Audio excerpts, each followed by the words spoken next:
Hello, everyone. Welcome to another Donaron Monologue podcast. I am your solo host for these monologues, as always, Beau. And before we get into it, again, we want to thank our longtime sponsor, longtime friend of the show, Ashley Luann K. You can find her on Instagram at The Minnesota Nurse. She posts a lot of really cool nursing stuff. She does giveaways. She has a really fun Instagram, guys. Go check her out. And, of course, we always want to show support for her because not only is she our sponsor, but she's been very supportive of the show in the past. So we're going to talk today. This is the last game we'll talk about this week. The last game specific, like whole episode's about one game specifically. And I think it's the most iconic game for the PlayStation 2. I absolutely love it. I still think, I mentioned on Monday, I still think it's one of the most visually stunning video games ever made. Still think it's one of the most engaging games ever made. And it is from a very venerable series. It was already a super established series by the time the PlayStation 2 was released, and we knew that the PlayStation 2 release would be a huge one. I am talking, of course, about Final Fantasy X. This game, like, it set the standard for what games would have to be on the PlayStation 2. It came out about maybe a year into the PlayStation 2's lifetime. Let me check here, because the PlayStation 2, of course, was released in North America. Hold on, guys. And this is sort of the thing. I love being on YouTube. I love being able to see you guys. I love showing off our awesome shirt. I love showing off these awesome environments that Adam has been able to put into his home for the Donaron studio. But the advantage, and I've spoken about this a lot of week, the advantage that pure podcasters have is when they have to look up something, it's not necessarily as jarring as it is on video, right? Like, but you guys are getting to see my cool phone case with Goku, Kid Goku. Goku with the tail. That's just awesome, isn't it? So the PlayStation 2 was released in North America on October 26th, 2000. So then we get Final Fantasy X on.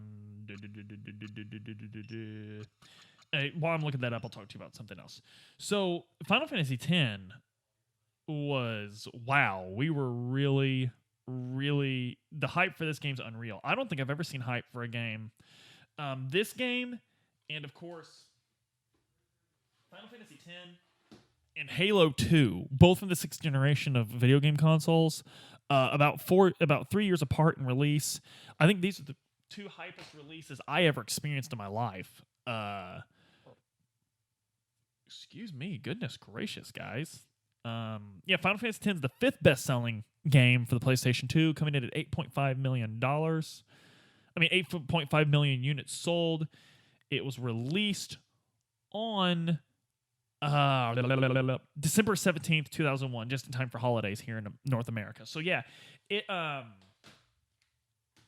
about a little more than a year into the PlayStation 2's lifespan, but it was absolutely the PlayStation 2 game. This was the game we were all looking the most forward to, and it's incredible to me because even on the back, normally the back of a game advertises like what you can do in the game, and it does, but it's advertising what they were able to do with the PlayStation 2's capabilities. I think that's interesting. So, characters with voices. Almost every line of dialogue, almost every single line, the blinding majority of lines was spoken. That's huge for a JRPG. Real-time facial expressions. Now, we all have a lot of fun with the Titus laugh scene. All of us. There's nothing wrong with that. But for you to say that in 2001, that the way these people were moving their faces when they spoke and everything wasn't absolutely game-changing, you're a liar. I mean, you'd be a liar. The fact, what they did with these complete 3D environments, the environments just look gorgeous. It's still such a visually stunning game, and the design in it is just next level. Not just Tetsuya Nomura's character design, which I'm a huge stan for Tetsuya Nomura's character design. I think he's the best. Say what you want about him as a director, I still think he's one of the best video game directors of all time, but as a character designer, the man cannot be denied. And a newly designed battle system. And the environments, it has a very Southeast Asian, sort of Pacific coast kind of feel to it. And that was also inspired by Tetsuya Nomura, who, of course, loves islands. He grew up on an island there in Japan. This would, again, be seen in Kingdom Hearts. But Final Fantasy X remains iconic to us because of the next level that it took the series to. There is no world map in Final Fantasy X. It was one of the first JRPGs to utilize the linear travel system, where you just sort of have a straight path between towns and stuff like that. Its battle system is very different in that you can actively switch out characters during a fight. You'll be in a fight and you can bring in characters that weren't in the fight when you got into it. I love that. I think it's a great way to play the game. The sphere grid is the sphere grid is complicated and frustrating for some people, but I like it because it adds a certain level of customization to these characters. And the cast of characters are great. And the game deals with religion in a very, very real way. It follows the trope of the big JRPG religion turning out to be a bunch of bullcrap, but it handles it in such a way that there was enough of an element of truth to it to where it's realistic these people have followed it for this long. And so it has everything I could want in a video game. It has a fantastic villain. It has excellent characters. The plot and characters are so lovable they got a sequel. That's incredible. It was the first sequel to a Final Fantasy game. To a main numbered Final Fantasy game. It was the first one that got a direct sequel that continued its story. We have a lot going on in Final Fantasy X, but what was going on in the world when Final Fantasy X came out was probably more important. We had an entire league of people that were just so hyped for this game, and when it came out, it almost couldn't live up to hype. And Final Fantasy traditionalists had been upset for the past 3 games. They got 9, which is a super traditional Final Fantasy game and a wonderful game. It is Hironobu Sakaguchi's favorite Final Fantasy game. But it was sort of what everything Final Fantasy was. And I say was because people hate on the Tetsuya Nomura Final Fantasies. That is, the ones where he became chief character designer and had such an influence over the main story. He had a huge influence over the main story of all the games he was chief character designer for. 7, 8, 10, so forth and so forth. I don't believe he worked at all on 12.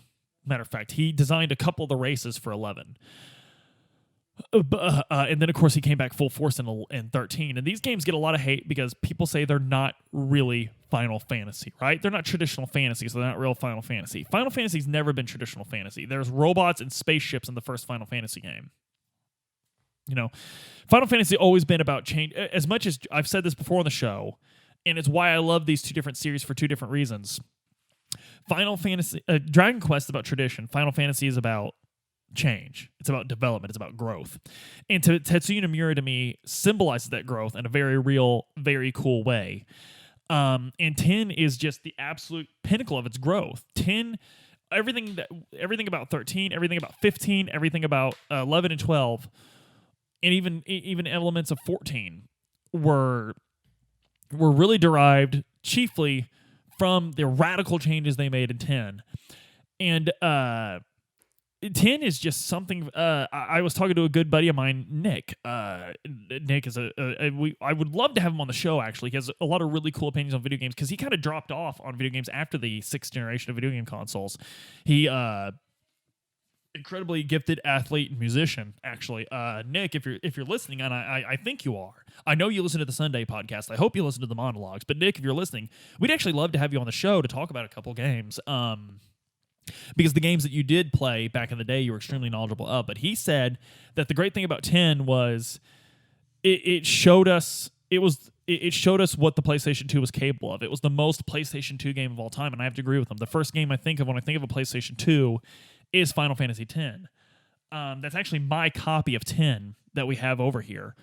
It's my copy of 10 and Kingdom Hearts. The rest of these games are Luke Alves.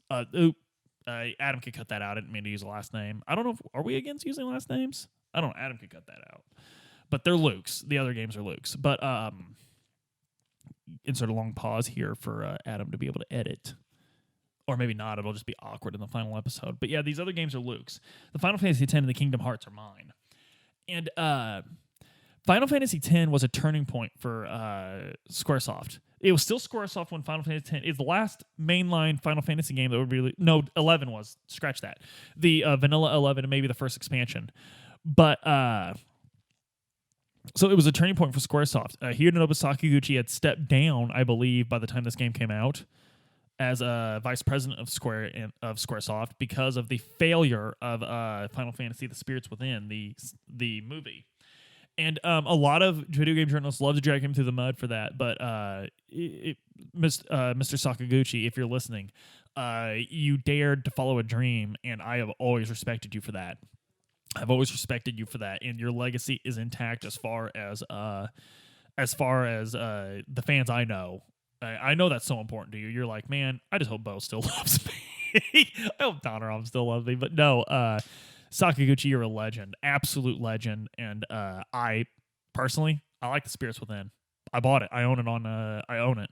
So, but The Spirits Within, let's see when that came out. And because its commercial failure, its failure at the box office was what prompted him to step down. And it was released in 2001 at July 11th. July 11th, 2001 in the United States.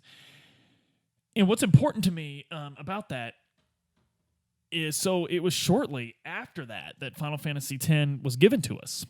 And he was still involved in its production, but it was released after he had to step down. So it's really, everything about Final Fantasy X is a changing of the guard for Final Fantasy. Everything about it. All of it. Of course, it was the 10th entry into the main series, so that's always a milestone. But it sold a lot of consoles of the PlayStation 2, I'll guarantee you that. And it was the first game to come out after Final Fantasy had solidified itself as a name in the West. Final Fantasy 7 and 8 and 9 made it an extreme niche thing. Like, it was kind of like a Iron Maiden. Like, Iron Maiden is huge. Like, everyone loves Iron Maiden, right? But it's not a household name. It's like people that like rock music love it. And so people that liked RPGs like Final Fantasy. But Final Fantasy X made it to where people that liked video games liked Final Fantasy, if that makes sense. So Final Fantasy X brought a lot of new fans of the series, and I think that's why it's still people's favorite. I love the bright colors of it. So the first game Tetsuya Nomura worked on, 7, has a very dark aesthetic. 8 had a brighter aesthetic, but not quite there. A much brighter aesthetic, and I love that about it. I love the oceans. I love the bright views. I love the bright colors. I love that in games. It's one of the things that attracts me to Warcraft is it's not gritty like other fantasy things. It's very bright, very vibrant, and I've always loved that about Final Fantasy X. I love the setting of 10. In fact, water is just incredible. It's kind of like Hoenn from the 3rd generation of Pokemon from Sapphire and Ruby. There's a lot of water in this game, and I love the way it's used. I absolutely love it. Tidus is almost always depicted standing in water. One of the most iconic scenes is him and Yuna in the pool of water, speaking to each other, both dripping wet, of course. And so the first time Final Fantasy tried to make romance has always been a part of Final Fantasy, always. Almost all the games feature some sort of romance, except for the first one. But 8, the central point was Squall and Renoa's romance. But Tidus and Yuna's romance is almost as iconic as Squall and Renoa's, maybe more so because this game's liked better. But 10, it felt real. Tidus and Yuna felt real. It really did. 10's HD remaster is still one of the best-selling things. It was released for the PlayStation 3. It was released for the PlayStation Vita. It was released for the Xbox 360. It was released for the Xbox One. It was released for the PlayStation 4. We're going to get more releases on the PlayStation 5 and the PlayStation I'm actually playing on the Switch, and being able to play Final Fantasy on the Switch, that's another thing. A game that was once so state of the art, that was so central to a system that we thought was the end all be all, to be on a handheld system nowadays is incredible. I thought it when it came out for the Vita. I thought it even more when it came out for the Switch, because with the Switch, I have the option of playing this beautiful HD remaster on my TV or handheld. So that's absolutely something that's super important to me as far as that's concerned. And guys, I don't know what else to say. Super easy to obtain. It's on every system ever. Go play 10. Go play Final Fantasy X. It's just a matter of time before it comes out for our cell phones. So guys, go give Final Fantasy X a play. Let me know what you think. If you played it when the originals, let me know what you think. In fact, let's get a Final Fantasy thing going on our Discord. We have a Discord, by the way. Go join it. That link is always provided. It's excellent. We're having a lot of fun there. It's a blast. A lot of my real-life friends are making friends with people that we've met through Donoram. It's awesome. Our merch is still up. We're still selling our book. We're in the process of writing another book. We have these awesome shirts. We have stickers. We have a Patreon up with lots of cool Patreon exclusive content coming up. And as always, the simplest thing you can do for us guys, the simplest thing you can do for yourself, like, share, and subscribe. And if you're in the mood for other podcasts that maybe don't cover video games or so, you know, what you want other subjects, you need something else to listen to on the ride to work or something, please check out our brothers and sisters on the Rally Network. We're very happy to be a part of all that big family. And guys, as always, I can't wait to see you tomorrow and talk some more.